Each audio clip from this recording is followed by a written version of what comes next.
నిజంగా ఇప్పటికే చంద్రబాబు నాయుడు గారు తన స్కాముల కోసం అమరావతి మీద చంద్రబాబు నాయుడు గారు అప్పులు తెచ్చి అమరావతి పేరిట స్కాములు చేస్తూ చంద్రబాబు నాయుడు గారు కుమ్మరించడం వల్ల దాని ప్రభావం ఇప్పటికే రాష్ట్రం మీద కనిపిస్తూ ఉంది. ఇప్పటికే మీరు గమనిస్తే రాష్ట్రంలో నాడు నేడు పనులు ఆగిపోయాయి. స్కూళ్ళు హాస్పిటళ్ళు పట్టించుకునే నాతులు లేడు.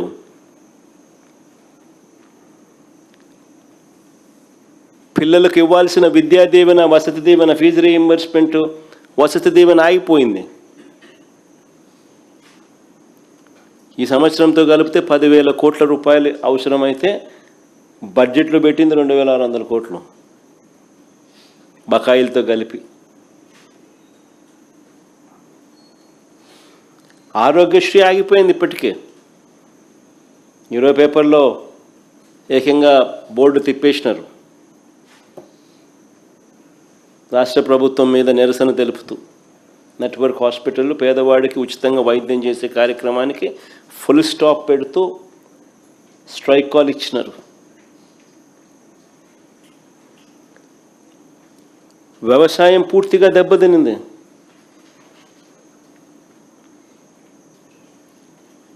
రైతులకు ఏ పంటకు గిట్టుబాటు ధర రాని పరిస్థితి, కనీసం ఇంటర్వ్యూన్ అయ్యే పరిస్థితి లేదు. ఉచిత పంటల బీమా గాలికి ఎగిరిపోయింది. ఇప్పటికీ ఆర్బీకేలు నిర్వీర్యమైపోయాయి.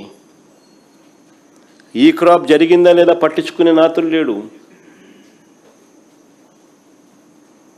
మెడికల్ కాలేజ్ పనులు పూర్తిగా ఆగిపోయాయి.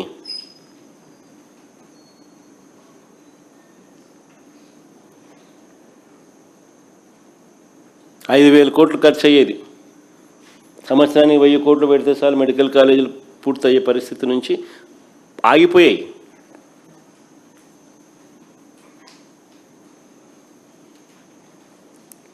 మా పథకాలన్నీ, మా ప్రభుత్వ హయాంలో ఉన్న పథకాలన్నీ ఇప్పటికే రద్దయిపోయాయి. రాష్ట్రానికి అవసరమయ్యే ఇలాంటి ఎన్నెన్నో కార్యక్రమాలన్నీ కూడా ఆగిపోయాయి. చివరకు చంద్రబాబు ఇచ్చిన సూపర్ 6, సూపర్ 7 హామీలకు కూడా మోసాలుగా మిగిలిపోయాయి.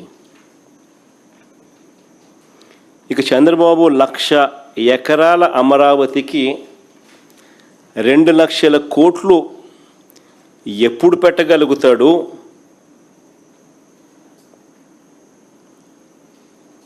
ఎలా పెట్టగలుగుతాడు? ప్రజలకు ప్రభుత్వం తప్పనిసరిగా బాధ్యతాయుతంగా చేయాల్సిన మంచి ఎప్పుడు జరుగుతుంది? ఎలా జరుగుతుంది? ఉద్యోగస్తులకు 36,000 కోట్లు బకాయిలు ఇప్పటికే.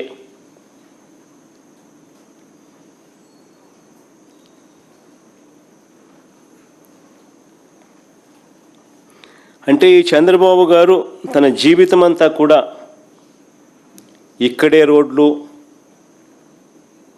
తన జీవితం అంతా ఇక్కడే కరెంటు, తన జీవితం అంతా ఇక్కడే నీళ్లు, తన జీవితం అంతా ఇక్కడే డ్రైనేజు,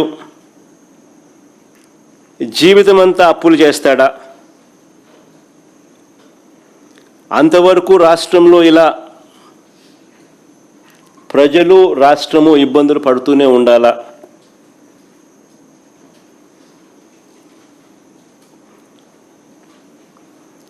ఇలాంటి పరిస్థితుల్లో చంద్రబాబు చెప్పిన 1,00,000 ఎకరాల అమరావతి ఎప్పటికి పూర్తవుతుంది? 2 లక్షల కోట్లు పెట్టే స్తోమత మనకు ఉందా?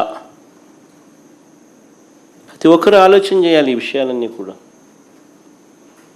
ఎందుకనంటే బుడిదేయడం సులభం,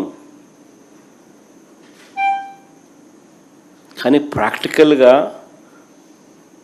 ఆలోచనలు అన్నది ఒక లీడర్గా, ఒక స్టేట్స్మెన్గా చేయాల్సిన ధర్మం నాయకులపై ఉంటుంది.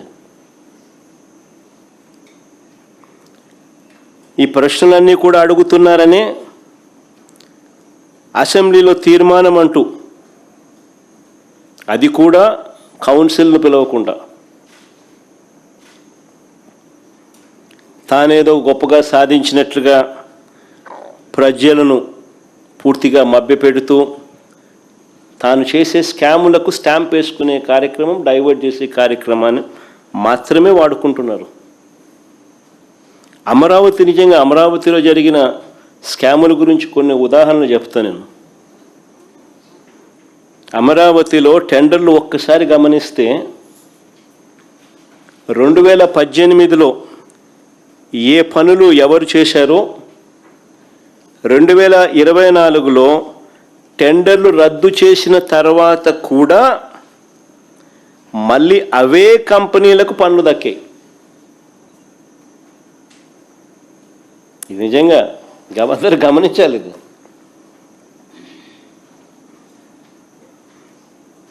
అమరావతిలో టెండర్లు ఒకసారి గమనిస్తే 2018లో ఏ పనులు ఎవరు చేశారో 2024లో టెండర్లు రద్దు చేసిన తర్వాత కూడా మళ్ళీ అవే కంపెనీలకు అవే పనులు దక్కాయి. ఇది గూడుపుటాని కాదా అని అడుగుతా ఉన్నా, మాఫియా వ్యవహారం కాదా అని అడుగుతా ఉన్నా. ఒకవైపున అనూహ్యంగా టెండర్లు రద్దు చేసి రేట్లు పెంచేస్తున్నారు, మరోవైపు టెండర్లను రిగ్ చేసి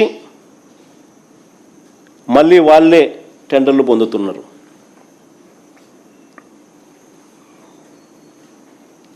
ఇంకా ఆశ్చర్యం ఏమిటో తెలుసా? ల్యాండ్ ఫ్రీ, ఇసుక ఫ్రీ, కరెంటు ఛార్జీల్లో రాయితీలు, జిఎస్టీ మినహాయింపు, సీనరేజ్ మినహాయింపు, ఎన్ఏసి మినహాయింపులు, ఇవన్నీ రాయితీలే. ఇవన్నీ ఉన్నా సరే స్క్వేర్ ఫీట్కు 11,000 నుంచి 14,000 రూపాయలు.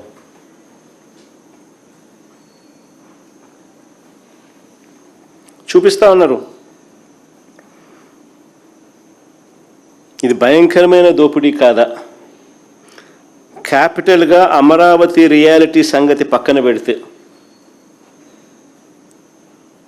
ఒక నిమిషం క్యాపిటల్గా అమరావతి రియాలిటీని కాస్త పక్కన పెడితే, దేశంలో అతిపెద్ద స్కామ్కు, కరప్షన్కు చంద్రబాబు నిజంగా క్యాపిటల్ చేసినాడు.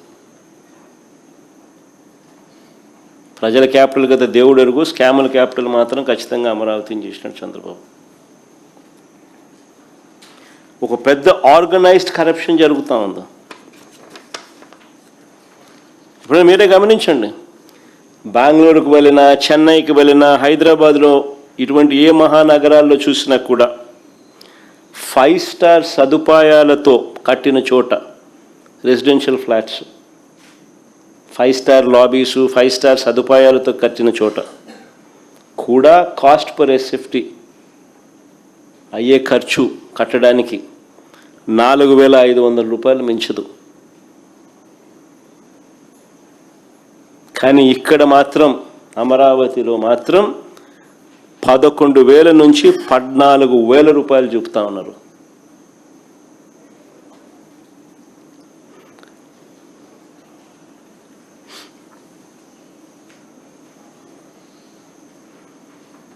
అది కూడా 11,000 నుంచి 13,000 చూపుతున్నారు. అది కూడా మళ్ళీ ఇన్ని రాయితీలు ఇచ్చిన తర్వాత,